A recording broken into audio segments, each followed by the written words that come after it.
조국 법무부 장관 후보자를 상대로 한 기자간담회가 11시간 동안 이어져 오늘 새벽 끝났습니다. 조 후보자는 딸 특혜 논란으로 젊은 세대에게 실망과 상처를 주었다며 사과하고 법적으로는 문제가 없다고 해명했습니다. 자유한국당은 조국 후보자의 기자간담회는 국회와 국민을 능멸하는 행위라며 정식 청문회를 통해 검증받아야 한다고 비난했습니다. 한국당은 오늘 오후 조 후보자의 기자간담회가 열린 장소에서 반박 기자회견을 열기로 했습니다. 태국을 방문하고 있는 문재인 대통령은 오늘 조국 후보자에 대한 청문보고서 재송부를 국회에 요청할 예정입니다. 재송부 기한이 끝나면 장관 임명이 가능한데 오는 6일 귀국 직후 임명할 가능성이 큰 것으로 보입니다. 리용호 북한 외무상 초청으로 어제 저녁 평양을 방문한 중국 왕이 외교부장은 오늘 리 외무상 등 북한 고위 관리들을 만나 북중수교 70주년 관련 행사 준비와 함께 북미 비핵화 협상 문제 등을 논의할 것으로 보입니다. 지난달 소비자 물가 상승률이 사상 처음으로 0%를 기록했습니다. 통계청은 국제유가와 농수산물 가격 하락 등의 영향이 컸다며 소수점 세 자릿수까지 감안하면 사실상 마이너스를 기록했다고 밝혔습니다.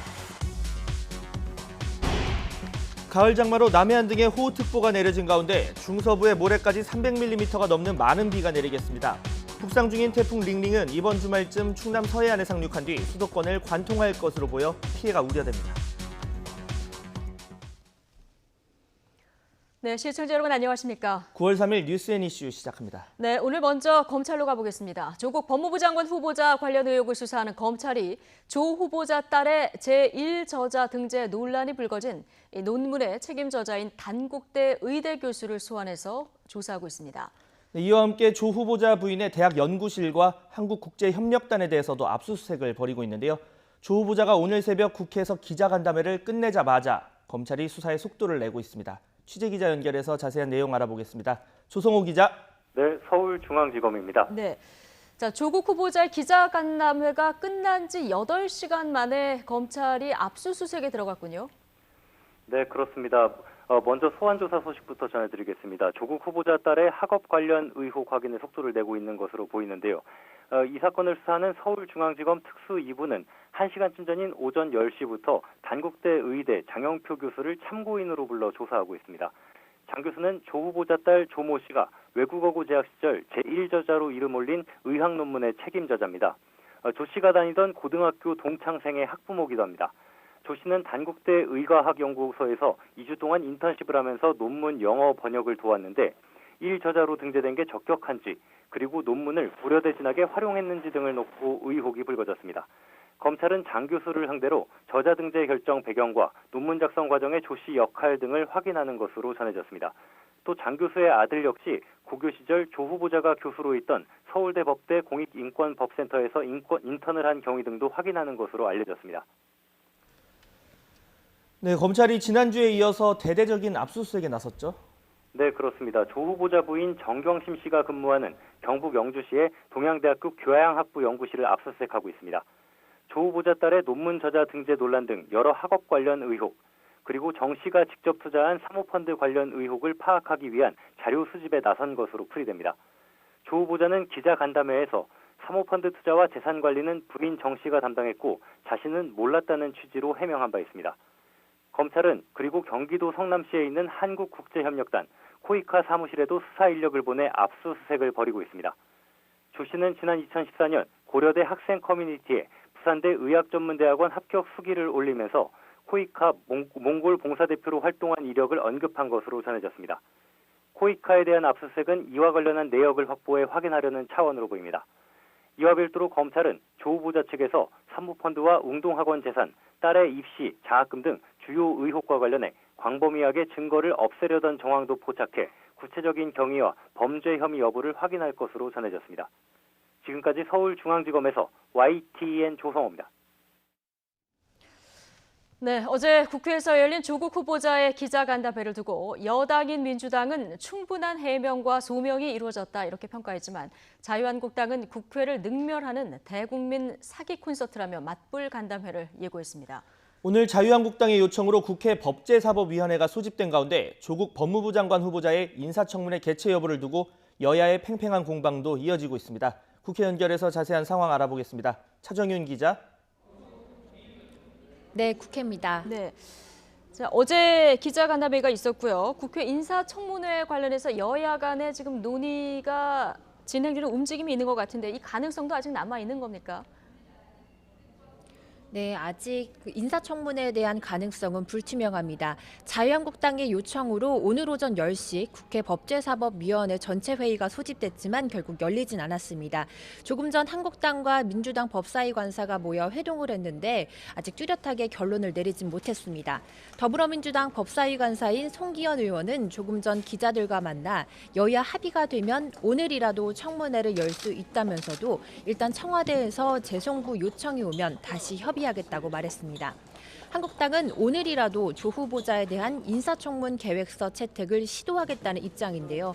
오늘 문재인 대통령이 인사청문 보고서 재송부 요청을 하면 법적으로 정해진 최대 기한인 열흘 안에 청문회를 실시하는 방안을 논의하겠다는 겁니다. 오늘 재송부 요청이 온 뒤 법사위 전체 회의가 열리면 조 후보자 인사청문회 무산과 여당 주도로 이뤄진 기자간담회 개최를 둘러싼 여야의 첨예한 공방이 예상됩니다. 앞서 야당에서는 가족 증인 채택 요구를 철회한 만큼 국회 차원의 인사청문회 개최에 대한 극적 합의가 이뤄질지 주목되고 있습니다. 이런 가운데 이번 조 후보자의 기자간담회에 대한 여야의 평가 역시 팽팽하게 갈리고 있습니다. 여당인 더불어민주당은 최소한 해명이나 소명의 자리로서는 의미가 있었다는 판단입니다. 이인영 원내대표는 적지 않은 의혹이 해소됐다고 판단한다면서 조 후보자가 무제한 기자간담회를 통해 많은 의혹과 관련해 소상히 해명했다고 해명이 진실했는지는 이제 국민들의 시간이라고 말했습니다. 그러면서 후보자 기자간담회가 국회 인사청문회를 대신할 수는 없다면서도 자유한국당이 재송부 기한에 대해 무리한 요구를 하고 있다면서 법적 기한이 넘긴 인사청문회는 열 수 없다는 입장을 내비쳤습니다. 하지만 야당은 조 후보자의 기자간담회를 국회 기만, 대국민 사기 콘서트라면서 강하게 반발하고 있습니다. 자유한국당 나경원 원내대표는 오늘 원내대책 회의에서 조 후보자가 온갖 장황한 변명과 감성팔이를 반복했다면서 위법과 반칙 인색을 살아온 후보자가 장관이 되는 길마저 편법과 특권을 누리려고 한다고 비판했습니다. 한국당은 오늘 오후 2시 국회에서 조 후보자의 논리를 재반박하는 기자간담회를 열고 조 후보자 해명을 조목조목 따져보겠다는 계획입니다. 바른미래당도 이번 기자간담회를 불법 청문회로 규정하고 법적 조치에 나서겠다고 벼르고 있습니다. 지금까지 국회에서 전해드렸습니다. 조국 법무부 장관 후보자는 지금이 검경 수사권 조정과 공수처 설치 등 검찰 개혁을 이루기 위한 호기라고 밝혔습니다. 역사상 한 번도 없던 일이 생긴 것이라며 오랫동안 검찰 개혁에 참여했던 자신이 마무리하고 싶다는 의지도 보였습니다. 강희경 기자가 보도합니다. 각종 의혹에 거듭 고개를 숙인 조국 법무부 장관 후보자는 검찰 개혁에 대한 의지만은 굽히지 않았습니다. 역사상 한 번도 없었던 시기가 왔다며 지금이야말로 검찰 개혁을 이루기 위한 호기라고 평가했습니다. 검경 수사권 조정안이나 고위공직자 비리수사처 신설 등과 관련해 과거만큼 검찰의 반대가 극심하지 않다는 게 주된 이유였습니다. 이걸 반대하는 집단 행동이 일어나지 않고 있습니다. 이런 점을 종합하면 대한민국 역사에서 공수처, 수사권 조정 등을 이룰 수 있는 것이 정말 지금밖에 없다는 생각을 저는 절실하게 느낍니다. 이어 검찰개혁 논쟁의 오랜 역사 속에서 일익을 담당했던 사람으로 개혁을 마무리하는 데에 적임자임을 강조했습니다. 표현의 자유 침해 우려가 제기된 가짜뉴스 처벌에 대해서도 언론 탄압이 아니라고 선을 그었습니다. 명백히 가짜임을 알면서도 허위 조작 정보를 퍼뜨리는 행위만을 처벌하겠다는 겁니다. 우리 헌법이 보장하는 표현의 자유 범위 바뀌고 그건 단순히 우리나라만의 문제가 아니라 민주주의 국가에서 대부분 관철되는 법 정책입니다. 그 점은 표현의 자유 문제와 관계없다. 재산 비례 벌금제 도입에 대해선 외국에서도 형평성 논란이 있다는 점을 시인하면서도 여러 나라에서 시행하는 만큼 시도해보겠다고 말했습니다. 가족이 검찰 수사 대상이 되면 제대로 역할을 할 수 있겠느냐는 우려에 대해서는 검찰과 별개로 법무부의 일을 하겠다는 말로 답을 대신했습니다. 과거와 현재의 조국이 다른 이중적인 모습에 젊은이들이 분노하고 있다는 질문에 대해선 비난은 달게 받겠다면서도 자신이 해야 할 일을 하겠다고 답했습니다. YTN 강희경입니다. 네, 아세안 3개국을 순방하고 있는 문재인 대통령이 오늘 조국 후보자에 대한 청문 보고서 재송부를 국회에 요청할 예정입니다. 재송부 기한이 끝나면 장관 임명이 가능하기 때문에 오는 6일 귀국 직후 임명할 것이라는 전망이 우세합니다. 방콕에서 김도원 기자입니다. 태국을 방문한 문재인 대통령은 프라유 총리가 주최한 환영식으로 공식 일정을 시작했습니다. 정상회담에선 태국의 한류 열풍이 화제에 오르며 화기애애한 분위기가 만들어졌습니다.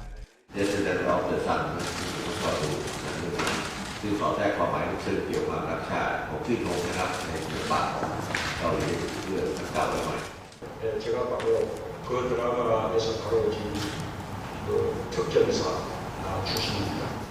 정상회담에 이어 문 대통령이 공식 오찬, 비즈니스 포럼 등의 일정을 소화하는 동안 서울에선 조국 법무부 장관 후보자 기자간담회가 열렸습니다.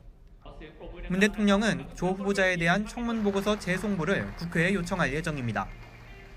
최장 열흘까지 기한을 잡을 수 있고 기한이 지나면 장관 임명이 가능합니다. 청문 보고서 요청 기한을 사흘로 정할 경우 라오스에서 또는 귀국 직후에 임명할 수 있습니다. 하지만 기한을 길게 두진 않을 거란 관측이 지배적입니다. 청와대와 여당은 앞서 닷새 뒤인 다음 주 초에 청문회를 하자는 야당 제안을 거부했습니다. 여야가 합의했던 이번 주 청문회 일정도 법적 시한을 넘겼던 것인데 다시 청문회 개최를 위해 여유를 둘 이유가 없다는 판단입니다. 재송부 요청을 앞두고 조 후보자가 전격적으로 기자간담회에 나선 것도 문 대통령의 결정 시기가 빨라질 것으로 보는 이유입니다. 임명 시기에 대해 청와대 관계자는 어떤 가능성도 예 아니오로 답하기 어렵다면서 전적으로 대통령의 뜻이라는 점을 시사했습니다. 문 대통령이 결심만 하면 순방 기간에 조 후보자를 임명하는 것도 가능합니다. 하지만 임명 강행에 따른 정치적 부담도 적지 않은 만큼 오는 6일 귀국 직후에 임명안을 결재하는 방안이 유력하게 거론됩니다. 방콕에서 YTN 김도원입니다.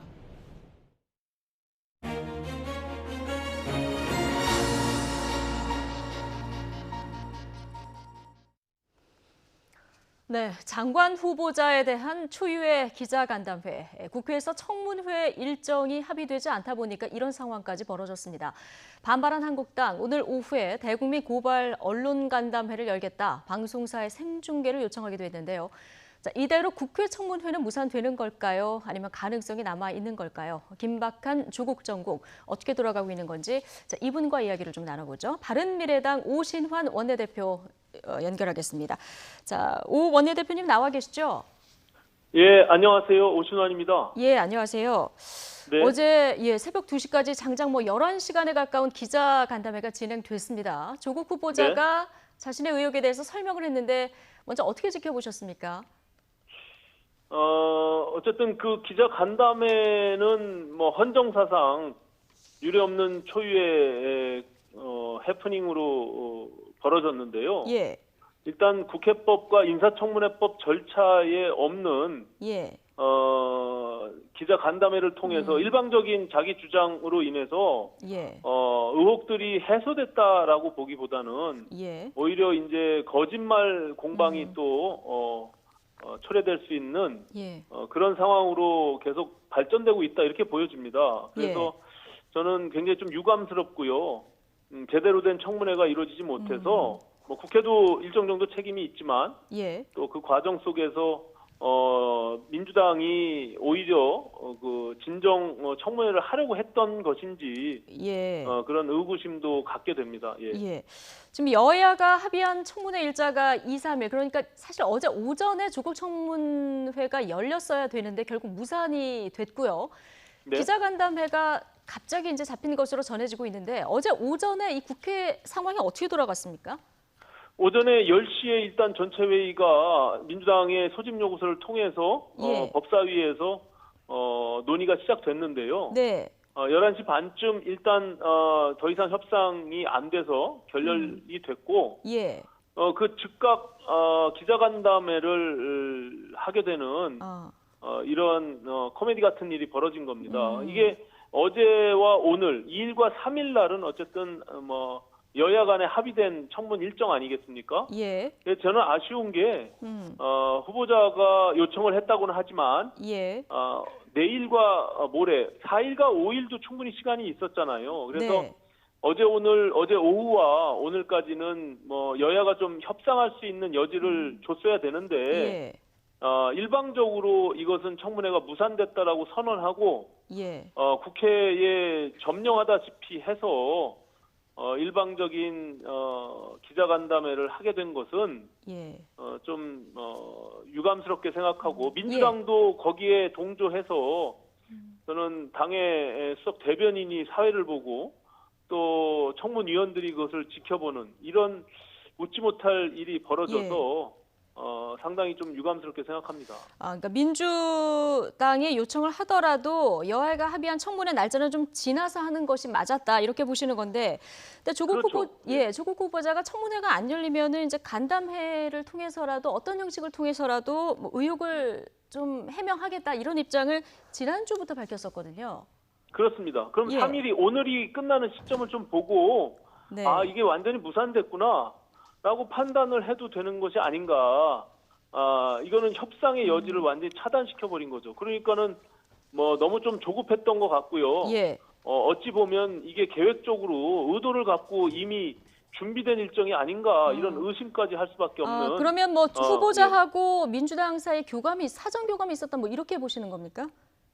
아니 어떻게 오전에 법사위가 해당 당일인데요. 2일날 예. 시작하는 그 당일날 오전에 결렬됐다고 해서 예. 이것이 모든 청문회가 끝났구나, 무산됐구나 이렇게 선언하고 네. 국회로 와서 법 절차에도 없는 이런 기자간담회를 일방적으로 할 수 있는 것인지 그런 정무적 판단들을 어떻게 하게 된 건지 사실 예. 좀 의심스러워요. 그리고 예. 민주당이 이것은 29일 날 법사위의 계획서와 자료 요구, 증인 채택의 건 이 세 가지 안건이 상정된과 동시에 안건 조정 신청을 한 겁니다. 거기서부터 예. 일정이 꼬여버린 것이거든요. 예. 그러니까는 거기서부터 이것이 다 계획대로 이렇게 가고 있는 것이고 어차피 임명을 강행할 것인데 예. 청문회가 뭐가 필요하냐 이렇게 생각한 것이 아닌가 하는 의심도 드는 대목이죠. 예.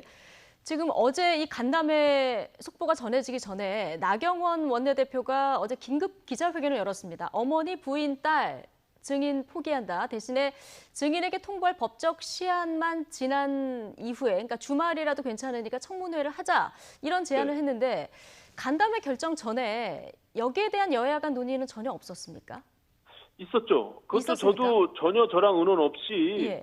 전격적으로 나경원 대표가 제안을 한 겁니다. 그래서 가족 증인은 모두 배제하고 그럼 일반 증인이라도 채택해서 국회법 절차에 따라서 제대로 된 청문회를 하자. 예. 이렇게 제안한 건데 날짜를 2일과 3일은 절대로 바꿀 수 없다는 게 민주당 입장이었어요. 그렇기 때문에 이 협상의 여지가 없어진 거죠. 그러면 증인을 예. 하나도 하지 말고 채택하지 말고 청문회를 어저께 기자간담회처럼 일방적으로 하자는 건데 예. 그것은 정말 뭐 맹탕 청문회를 하고 나서 오히려 청문회가 아무것도 밝혀진 게 없다 이렇게 해서 야당의 책임을 예. 돌릴 수밖에 없는 그런 청문회이기 때문에 예. 저희가 참 동의하기는 그건 좀 어려웠던 것이죠. 그렇군요. 뭐 한국당에서는 오늘 오후에 대국민 고발 언론 간담회 열겠다 뭐 이런 입장도 밝힌 상황인데요.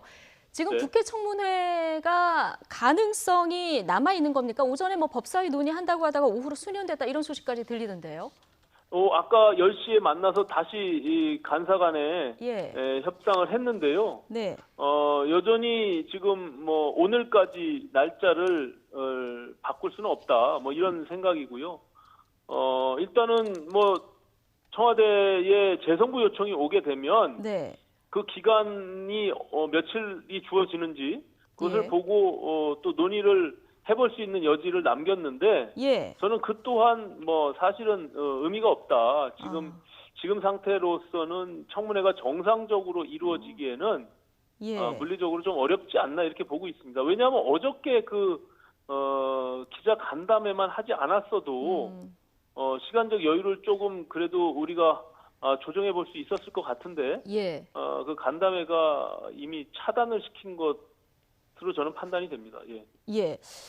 만약에 뭐 청문회 극적으로 합의가 된다 해도 이제 증인 채택 문제 마지막 접점을 찾아야 되는데 한국당하고 바른미래당이 양보한 안을 종합을 해보면 그래도 공통적으로 동생은 반드시 나와야 한다. 이런 예. 입장인 것으로 알고 있습니다. 오늘 오전에 논의할 때요. 예. 사실상 뭐 가족 증인은 우리가 더 이상 증인에 대한 요구 없이 이 청문회가 증인 요구는 이루어져야 없이. 된다. 예. 예, 그렇다면 청문회가 지금 이루어져야 된다는 생각을 같이 예. 공유했고요. 네. 다만 지금 뭐 오늘 뭐 압수수색이 이루어졌다고 하는데 예. 그 부산의료원의 노한중 원장이나 또 논문과 직접 관련돼 있는 네. 장영표 교수나 뭐 이런 분들은 협조 요청을 통해서 예. 올 수가 있다면 뭐 오게끔 하는 것이 예. 아무래도 정상적인 청문회에는 도움이 되겠죠. 예. 그럼 이제 하지만 뭐 예. 예. 말씀하신 대로 증인 채택과 관련해서는 걸림돌이 거의 없어 보이고요. 이제 날짜가 문제인데 만약에 열리게 된다면 만약에 열린다고 하면 언제 가능성이 있는 겁니까? 만약에 극적으로 합의가 된다면? 지금 현재로서는 민주당의 입장은 대통령의 재송부 기간이 예. 만약에 3일이 주어질지 무슨 5일이 주어질지 모르겠으나 그렇죠. 예. 뭐 그 기간 안에는 여전히 이제 국회에서 청문회를 할 수 있는 시간으로 보고 있더라고요. 그러니까 네. 뭐 그런 정도의 여유가 있을 수 있는데 네. 그 또한 뭐 어쨌든 법적으로 5일 전에 증인 참고인에게 출석 송달하는 시간은 예. 만약에 5일 이상 주어지지 않으면 그거는 법적인 절차는 지켜질 수가 없는 예. 것이죠. 예. 예. 그러니까 대통령이 이 재송부 기간을 언제까지로 하느냐에 따라서 좀 협상의 여지가 있고 없고 이게 달라질 것 같은데. 근데 지금 제가 예. 봐서는 뭐 이렇게까지 된 마당에 네. 뭐 기자간담회를 통해서 일방적으로 자기 주장을 했고 청문회가 과연 뭐 제대로 이루어질 수 있을까? 지금의 상황에서는 어제 조국 후보자가 얘기한 예. 그 여러 가지 의혹과 관련된 내용들을 그것이 예. 사실인지 여부, 뭐 거짓말 논란, 뭐 이런 것들로 지금 증폭돼 가고 있는데, 예. 뭐 그거에 대한 검증 차원에서의 논의가 오히려 후속 조치가 되지 않을까. 예. 청문회를 할 것이냐 말 것이냐에 대한 논란은 더 이상 지속되기가 어렵지 않을까라는 생각이 듭니다. 이거 지금으로서는 좀 회의적이다 이렇게 보시는 건데. 그런데 일각에서는 또 지금 청문회에 대해서 여러 가지 공방이 벌어졌고 이제 뭐 여야 모두 공개 책임이 있겠습니다만은 보수 정당에서 좀 추석 민심 때문에 이 청문회의 전국을 좀 끌고 가려 했던 것 아니냐 이런 얘기도 나옵니다. 제가 한국당의 여러 법사위 의원들을 보면 예. 청문회를 하려고 하는 의지들이 있었어요, 실제로. 네. 그런데 29일 날 다시 한번 말씀드리지만 그 90일간 증인에 대한 안건 조정 신청이 들어오는 순간 이건 청문회를 하자는 거냐 말자는 거냐. 청문회는 20일 재송부 기간 열흘 해서 30일 안에 끝내야 되는 거잖아요. 예. 근데 증인을 90일 동안 조정이 안 되면 협상하라고 하는 것이 이게 전혀 일치되지가 않지 않습니까? 그래서 그런 측면에서 이게 일정이 꼬이기 시작한 거예요. 그래서 저는 그 근본적인 원인 제공은 민주당에 있다. 다만 그럼에도 불구하고 청문회가 꼭 해야 된다고 생각을 한다면 뭐 이것저것 뭐 이것저것 조건을 달아서 하기에는 지금으로서는 불가능하고요. 네. 아무 조건 없이 그냥 어제 후보자와 청문위원들과 이렇게 주고받는 청문회를 한다라는 정도가 남아있지 않을까 이렇게 보여집니다. 예. 그렇군요. 청문회 가능성 크지 않아 보이고 그러면 청와대에서 문재인 대통령이 이 간담회를 고리 삼아서 임명을 강행할 거다 이렇게 보십니까? 저는 그렇게 봅니다. 예. 뭐 이미 다 언론도 그렇게 예측하고 있고 예.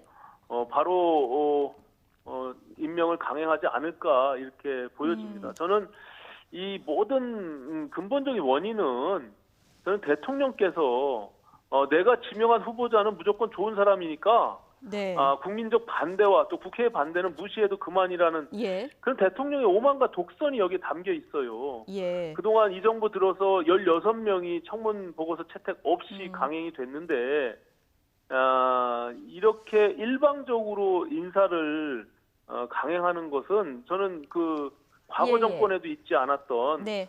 그거는 좀 독선과 오만이다. 저는 이렇게 보여집니다. 예, 알겠습니다. 어제 간담회 이후에 의혹이 해소됐다는 분도 있고요. 답답했다 이런 분들도 있는데 어쨌든 네. 간담회 이후 여론이 어떻게 돌아가느냐 이거 이제 대통령 판단에 또 중요한 영향을 주는 부분이 아닐까 싶습니다. 오늘 여기까지만 듣겠습니다. 오신환 바른미래당 원내대표였습니다. 고맙습니다. 네, 감사합니다.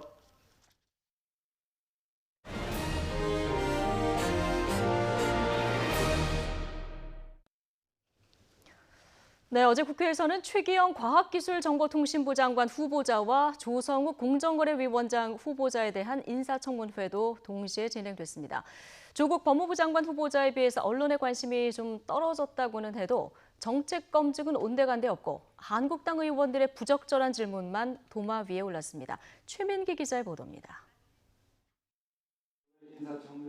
조성욱 공정거래위원장 후보자 청문회에서 한국당 정가빈 의원이 느닷없이 출산율 얘기를 꺼냅니다. 조 후보자에게 결혼 여부를 묻더니 출산까지 했다면 100점짜리 후보자라고 말했습니다. 지금 아직 결혼 안 하셨죠? 우리 후보자 참 정말 훌륭한 분이 그거다 갖췄으면 정말 오늘 정말 100점짜리 후보자다. 미혼인 조 후보자는 난감한 표정이 역력합니다. 여당 의원이 대신해 강하게 항의했고 정 의원은 끝내 사과했습니다. 결혼 또는 출산 이런 부분을 특정 공직자에게 적용하는 듯한 그런 발언은 저는 아주 유감이라 생각합니다. 마음에 상처를 줬다면 또 아니면 국민들에게 상처를 줬다면 제가 사과드립니다. 예, 사과 받아드리겠습니다. 성차별 논란은 최기영 과학기술정보통신부 장관 후보자 청문회에서도 터졌습니다. 한국당 박성준 의원이 최 후보자의 후원 내역이 편향적이라고 따집니다. 아내가 한 일이라고 하자 아내 관리도 못하냐고 쏘아붙였고 아내 하나도 제대로 관리 못하는 사람이 엄청난 R&D 예산이 있고 할 가기부 장관으로 이게 온다는 자체가 잘못된 겁니다. 바른미래당 신용현 의원이 곧바로 문제를 제기했습니다. 아내를 관리한다는 말을 다른 말로 바꾸시든지 속기록에서 삭제하시는 게 어떤가 제가 제안을 드리는 겁니다. 박 의원은 결국 아내와 회계 관리도 못하는 사람이라며 발언을 정정했지만 여당의 공세는 계속됐습니다. 이렇게 성숙한 인권의식을 가지고 있는 배우자가 야당 의원의 발언을 통해서 관리의 대상으로 전락한 것에 대해 안타까움을 표합니다. 가뜩이나 조국 정국이 장기화하면서 다른 장관 후보자들에 대한 부실 검증이 우려되는 상황에서 어렵게 열린 청문회마저 성차별 논란으로 얼룩지고 말았습니다. YTN 최민기입니다. 지난달 소비자 물가가 전년 동기 대비 제자리 걸음을 했습니다. 소수점 셋째 자리까지 보면 사상 처음으로 마이너스를 기록했는데요. 취재기자 연결해서 자세히 알아보겠습니다. 김평정 기자. 네, 김평정입니다. 네, 소비자 물가 상승률이 0%로 나왔죠? 네, 통계청의 8월 소비자 물가 집계 결과입니다. 지난해 같은 기간 대비 상승률이 0.0%로 나왔습니다. 이는 같은 관련 통계가 작성되기 시작한 지난 1965년 이후 사상 처음으로 있는 일입니다. 소비자 물가 상승률은 소수점 둘째 자리에서 반올림하는데 셋째 자리까지 따지면 사실상 마이너스로 분석됩니다. 2015년을 100으로 기준 잡고 산출하는 소비자 물가 지수로 비교하면 지난달이 104.85였고 지난해 8월이 104.81이어서 지수상으로도 0.04 마이너스가 성립됩니다. 전년 같은 기간과 비교하는 소비자 물가 상승률은 올해 1월에 0.8%를 기록한 뒤 연속해서 1%를 밑돌다가 이번에 아예 0.0%로 주저앉았습니다. 통계청은 농축수산물 가격 하락과 석유류 가격 안정세가 주요 원인이라고 설명했습니다. 올해 기상 여건이 양호해 농산물 물가가 낮아졌고 국제유가 하락 등으로 석유류 가격도 내렸습니다. 일부에서는 불황에 따른 저물가 상황이 지속하는 디플레이션이 아니냐는 우려도 제기되지만 통계청은 일부 품목이 물가 하락을 이끌었을 뿐 광범위한 가격 하락은 아니라면서 이 같은 우려를 일축했습니다. 정부와 한국은행 역시 같은 분석을 내놓고 디플레이션 징후는 없다고 못 박았습니다. 지금까지 YTN 김평정입니다.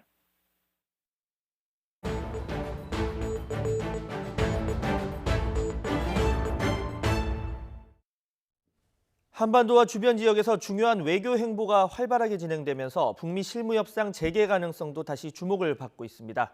중국의 왕이 외교부장이 북한 리용호 외무상 초청으로 어제 북한을 방문했고 또 한국과 러시아도 북핵 수석대표 협의 일정을 진행하고 있는데요. 왕선택 통일외교 전문기자 연결해서 동북아 각국의 외교 움직임 점검해 보겠습니다. 네, 왕이 중국 외교부장의 평양 방문 목적부터 먼저 살펴보겠습니다. 무엇으로 봐야 할까요? 네, 기본적으로 북한과 중국의 수교 70주년 준비를 협의하는 것으로 봐야 되겠습니다. 북중 수교 70주년 기념일이 10월 6일입니다. 그래서 약 한 달 정도 남아 있습니다. 중국 외교부가 어제 오후에 평양의 만수대 의사당에서 열렸던 북중 외무장관 회담에 대해서 오늘 오전에 공개를 했는데요. 내용을 보면 북중 수교 70주년 준비 협의가 가장 큰 내용이고 비핵화 문제를 포함해서 한반도 문제도 들어있고요. 또 홍콩 시위 문제도 들어있습니다. 리용호 외무상은 특히 홍콩 문제에 대해서 외부 세력이 간섭하는 것을 반대한다 이렇게 말해서 중국의 입장을 지지하기도 했습니다.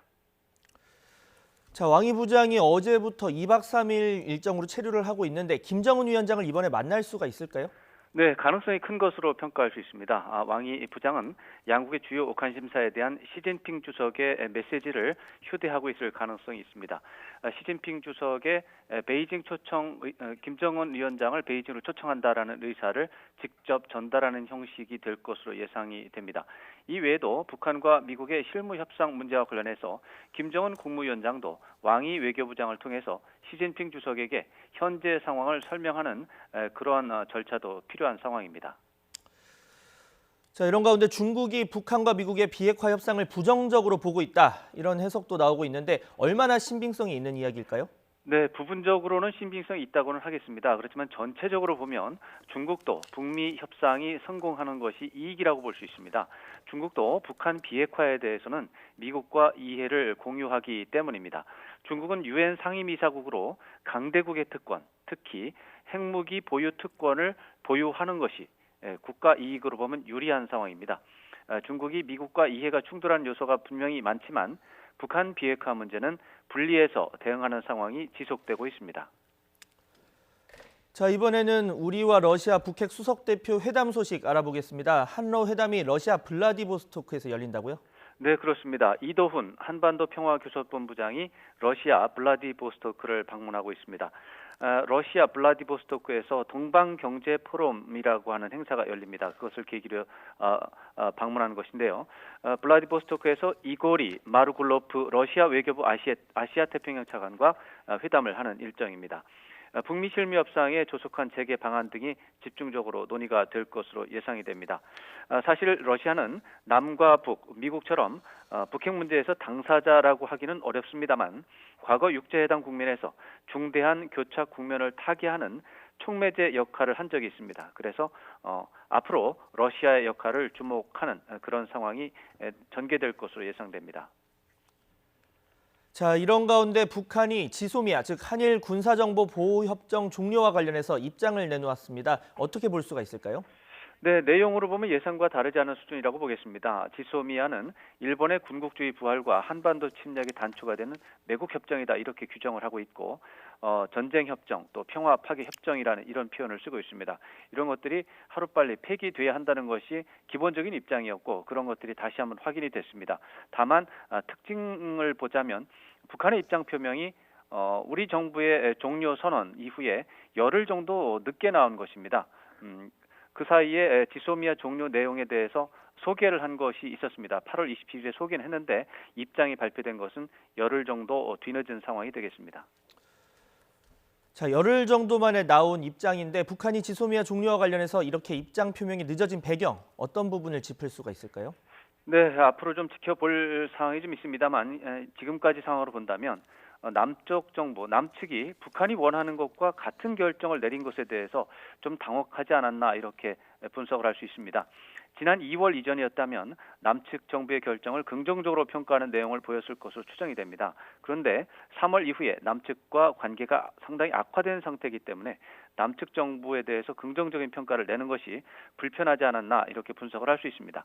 어제 나온 내용을 보면 남측 정부 결정에 대해서 긍정하는 평가라기보다는 지소미아가 종료되지 않을 가능성을 제기한 것이 또 다른 상황이 있었기 때문에 지소미아가 연장되지 않는 그런 상황을 하면 안 된다라고 하는 그런 내용이 들어갔습니다. 그래서 좀 남측 정부를 칭찬하는 부분에 대한 고민이 해소된 것으로 분석됩니다. 네, 우리 정부의 지소미아 종료와 관련해서 또 한미 동맹 관계가 균열이 되는 것 아니냐 이런 논란도 있었는데 수습이 좀 되고 있다고 보십니까? 네, 한국과 미국이 이례적으로 상대방을 향한 불쾌감 표현을 여러 차례 교환을 한 상황인데 최근 2, 3일 동안 상황을 추가로 악화하는 움직임은 나타나지 않고 있어서 일단은 진정 추세로는 분석할 수 있습니다. 그렇지만 미국이 지난 8월 22일 이후에 내놓은 외교 메시지를 보면 불만과 불쾌감의 정도가 전례를 찾아볼 수 없을 정도로 크기 때문에 이대로 수습이 될 가능성은 희박하다고 보겠습니다. 그래서 현재도 비공개적으로는 미국 측에서 한국 당국자들에게 강한 항의 또 원상 회복을 촉구하는 국면이 지속되고 있는 것으로 관측이 됩니다.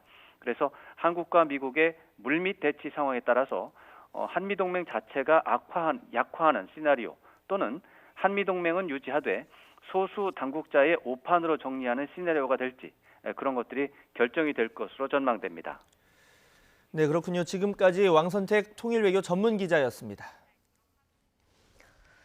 네, 미국에서 국내로 들어오는 항공편을 통해서 마약 밀반입을 시도한 CJ그룹 이재현 회장의 장남 이선호 씨가 검찰 수사를 받고 있습니다. 이 씨는 변종 마약인 대마 사탕과 젤리 등을 소지했던 것으로 조사됐습니다. 하지만 검찰은 이 씨가 혐의를 인정한 점 등을 고려해서 1차 조사 뒤에 귀가를 시켰는데요. 이를 두고 특혜가 아니냐 이런 지적이 나오고 있습니다. 자, 취재기자 연결해 보겠습니다. 김대겸 기자. 네, 사회부입니다. 네. 자, 그러니까 이 씨가 마약을 밀반입한 것뿐 아니라 투약한 사실까지 인정을 했다는 거죠? 네, 그렇습니다. CJ그룹 이재현 회장의 장남인 이선호 씨는 그제 새벽 미국에서 한국으로 들어오는 항공편을 통해 귀국했는데요. 항공화물 검색 과정에서 이 씨의 짐에 숨겨놓은 액상대마 카트리지 수십 개가 적발됐습니다. 적발 물품에는 캔디와 젤리 형태의 대마도 포함돼 있었습니다. 이 씨가 밀반입하려 한 액상 대마는 현재 마약 혐의로 재판을 받는 SK그룹과 현대그룹 창업주의 손자들이 투약한 것과 같은 종류의 고순도 변종 마약으로 전해졌습니다. 세관당국은 곧바로 검찰에 사실을 알렸고 이 씨는 현행범 체포됐습니다. 간이검사 결과 이 씨의 소변에서는 대마 양성 반응이 나왔습니다. 마약류를 모두 압수당하고 소변검사로 마약 투약 사실까지 드러나게 된 이 씨는 모든 혐의를 인정한 것으로 알려졌는데요. 검찰은 조사를 마치고 진술서까지 받은 뒤 이 씨를 풀어줬습니다. 네, 본인도 인정을 했고 이 씨의 범죄 혐의가 지금 분명한데요. 검찰은 왜 이 씨를 풀어준 겁니까? 네, 우선 검찰은 범죄 인정 여부 등을 고려해 불구속 수사를 결정하게 됐다고 밝혔습니다. 구속영장을 청구하기 위해서는 증거인멸이나 도주 우려, 주거 부정 등의 사유가 존재해야 하는데요. 증거품인 액상 대마류 등이 모두 압수되고 이 씨의 신원과 주거가 확실한 상황에서 도주나 증거인멸 우려가 낮다고 판단한 것으로 풀이됩니다. 하지만 앞서 SK그룹과 현대그룹 창업주 손자들이 액상 대마를 투입한 혐의로 경찰에 체포되고 얼마 되지 않아서 구속된 것과 대비돼 검찰이 특혜를 준 것 아니냐 이런 지적이 나오고 있습니다. 예. 자, 그렇다면은 마약 사범에 대해서 구속 수사를 하는 것이 일반적인 건지 좀 따져볼 필요가 있을 것 같은데 어떻습니까? 우선 이 씨는 마약을 투약한 것뿐만 아니라 몰래 숨겨 밀반입을 시도한 혐의까지 받고 있는데요. 마약 밀수의 법정형은 무기 또는 5년 이상의 징역으로 규정돼 있습니다. 법정형이 높다는 것은 그만큼 마약 밀수를 중대한 범죄로 본다는 뜻인데요. 그렇기 때문에 통상 마약 밀수범에 대해선 구속영장을 청구하는 게 일반적입니다. 법조계에서도 검찰의 불구속 결정에 대해 이례적이라고 보는 시각이 우세합니다. 전 검사 출신의 변호사 인터뷰 내용 들어보시겠습니다. 예. 통상적으로 마약 밀수사범 같은 경우에는 법정형도 무겁고 그리고 이제 죄질도 안 좋기 때문에 거의 다 구속을 해왔어요. 현재 검찰에서는 좀 더 증거를 확실하게 보강할 필요가 있다고 봤을 수도 있죠. 앞으로도 구속영장 청구의 가능성은 남아있어 좀 더 지켜봐야 하겠지만 이번 불구속 결정은 이전 관례에 비춰봐서도 예외적이라는 평가가 법조계에서도 나오고 있습니다. 예, 구속영장 청구 가능성 좀 지켜봐야 된다고 하셨는데 이 가능성 얼마나 됩니까? 네, 앞서 검찰은 구속영장 청구 여부 등 수사 상황에 대해선 아무것도 말해줄 수 없다고 밝혔는데요. 예. 수사 상황에 따라 얼마든지 구속영장을 청구할 가능성은 있습니다. 검찰은 현재 이 씨가 얼마나 상습적으로 마약을 투약했는지 여부도 들여다보고 있는데요. 간이검사는 일주일 내외의 마약 투약 사실만 드러나는 데 비해 모바일 검사에서는 수개월 동안의 마약 투약 여부를 알 수가 있습니다. 만약 이 씨의 모바일 검사 결과에서 마약을 상습적으로 투약한 사실이 드러날 경우 곧바로 구속영장을 청구할 수도 있는 겁니다. 이외에도 검찰은 수사를 위해 모든 필요한 조치를 하고 있다고 밝혔는데요. 이 과정에서 추가 범죄 정황이 드러나게 되면 이 씨의 구속은 불가피할 것으로 보입니다. 지금까지 사회부에서 전해드렸습니다. 가을 장마로 인한 폭우에 이어서 태풍까지 한반도로 북상하고 있습니다. 모레까지 중서부 지방에 300mm가 넘는 폭우가 쏟아지겠고 주말쯤에는 13호 태풍 링링이 수도권에 상륙할 것으로 보입니다. 취재기자 연결해서 가을 폭우와 태풍 전망 알아보겠습니다. 정혜윤 기자. 네, 기상팀입니다. 네, 먼저 가을 장마 상황부터 알아보겠습니다. 오늘부터 중부지방에도 국지성 호우가 내린다고요? 네, 남해상에 머물고 있던 정체 전선이 점차 내륙으로 북상하고 있습니다. 네, 오늘 낮 동안 남부에 이어 충청도까지 비가 내리겠고 퇴근길 이후에는 서울에도 비가 확산할 것으로 보입니다. 이번 비는 모레까지 길게 이어지는 데다 점점 더 강해지겠습니다. 북상하는 13호 태풍 링링으로부터 고온 다습한 수증기가 유입되면서 비구름이 더 강화되기 때문인데요. 기상청은 모레까지 중서부 지방에 300mm 이상, 남부에도 150mm가 넘는 집중호우가 쏟아질 것으로 전망했습니다. 자, 이런 가운데 주말에는 태풍까지 한반도에 상륙하죠? 네, 그렇습니다. 13호 태풍 링링이 한반도를 향해 북상하고 있습니다. 지금은 소형급의 약한 태풍이지만 앞으로 중형급의 강한 태풍으로 발달한 채 우리나라에 영향을 줄 것으로 보입니다. 기상청은 태풍이 금요일 밤 제주도 서쪽 해상을 지나 주말 오후쯤 경기 서해안에 상륙할 것으로 내다봤습니다. 이후 수도권을 관통한 뒤 북한 동해로 이동할 것으로 예상됩니다. 태풍이 예상대로 움직인다면 전국이 태풍의 직접 영향권에 들게 됩니다. 특히 수도권 등 서쪽 지역은 태풍 진로의 오른쪽 위험 반원에 들면서 심각한 비바람 피해가 우려됩니다. 기상청은 가을 장마로 많은 비가 내린 뒤 태풍이 강타하면서 피해가 기하급수적으로 커질 수 있다며 철저한 대비를 당부했습니다. 지금까지 YTN 정혜윤입니다. 출산만 했으면 100점인데 아내도 관리를 못하는 사람이 40년 전 발언 아니고요. 2019년 어제 민의의 정당에서 나온 발언들입니다. 듣다 못한 동료 의원이 정정 요구를 하는 상황까지 벌어졌는데요. 잠시 뒤 전국 대담 코너에서 관련 이야기도 좀 해보겠습니다. 2부에서 뵙겠습니다.